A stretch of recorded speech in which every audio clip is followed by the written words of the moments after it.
اس کے بعد آیت آئی ہے قرآن مجید میں عظمت قرآن کے بیان میں عظیم ترین آیت، لو انزلنا هذا القرآن على جبل لرأيته خاشعا متصدعا من خشیۃ اللہ، اگر ہم اس قرآن کو اتار دیتے کسی پہاڑ پر تو تم دیکھتے کہ وہ دب جاتا، متصدعا پھٹ جاتا، من خشیۃ اللہ، اللہ کے خوف سے۔ میں نے جو شروع میں تعارف قرآن پر جو گفتگو کی تھی اس میں اس کا حوالہ دیا تھا عظمت قرآن کے لیے۔ قرآن ایز سچ، قرآن فی نفسہ ہی اس کی عظمت کیا ہے، ایک ہے قرآن کی افادیت کیا ہے، دو چیزیں جدا ہیں۔ ایک فی نفسہ ہی وہ کیا ہے، اس کی عظمت کیا ہے، ایک یہ کہ اس کا فائدہ کیا ہے، افادیت کیا ہے۔ افادیت پر بہت سی آیت پڑھ چکے، لیکن خاص طور پر دو آیتیں سورہ یونس کی، یا ایھا الناس قد جاءتکم موعظۃ من ربکم وشفاء لما فی الصدور وہدی ورحمۃ للمؤمنین قل بفضل اللہ وبرحمتہ فبذلک فلیفرحوا ھو خیر مما یجمعون۔ لیکن قرآن فی نفسہ ہی، اگر ہم اسے اتار دیتے کسی پہاڑ پر تو تم دیکھتے کہ وہ دب جاتا، پھٹ جاتا۔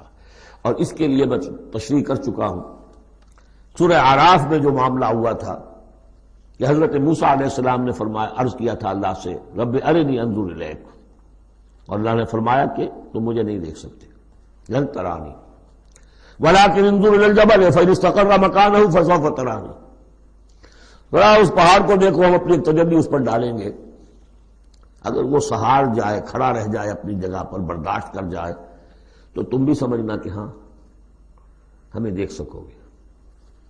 فلما تجلی ربہ للجبل، جب اس کے رب نے ایک اپنا پرتو، ایک جلوہ، ایک تجلی کیا ہے؟ روشنی، ایک نور، اس نور کا جو اللہ نے تعالی نے وہ پرتو ڈالا اس پہاڑ پر، جعلہ دکا وخر موسیٰ صعقا، وہ ریزہ ریزہ ہو گیا، اور تجلی باری تعالیٰ، ذات باری تعالیٰ کی تجلی کے بالواسطہ مشاہدے کا اثر ہوا ہے کہ حضرت موسیٰ بے ہوش ہو کر گر گئے۔ اب نوٹ کیجئے، یہ بالکل وہی بات ہے جو تمثیل کی شکل میں آ رہی ہے۔ فرق کیا ہے؟ وہ تجلی ذات تھی باری تعالیٰ کی، یہ تجلی صفات ہے۔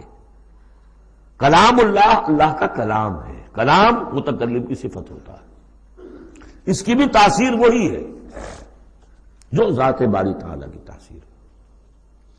اس کو علامہ اقبال نے ادا کیا ہے، فاش گویم آنچ در دل مضمرست، میں صاف ہی کھول کے بیان کر دوں جو میرے دل میں مضمر ہے، چھپی ہوئی بات ہے۔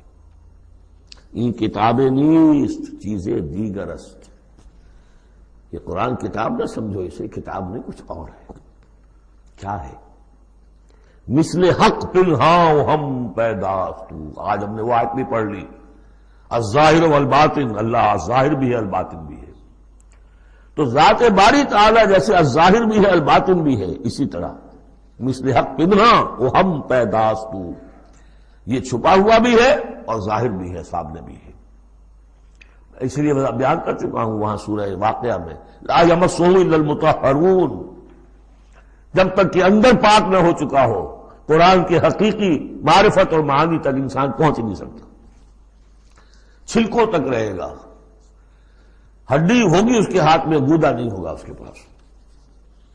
ناز قرآن مغزہ برداشتے، استخاں پیش سگاں انداختے، مغز تک نہیں پہنچ سکتا۔ وہ ہے اصل میں قرآن مجید کا معاملہ کہ تجلی صفات باری تعالی، صفت ہے کلام کی، اور کلام میں آپ کو معلوم ہے متکلم کی پوری شخصیت جو ہے منعکس ہو جاتی ہے۔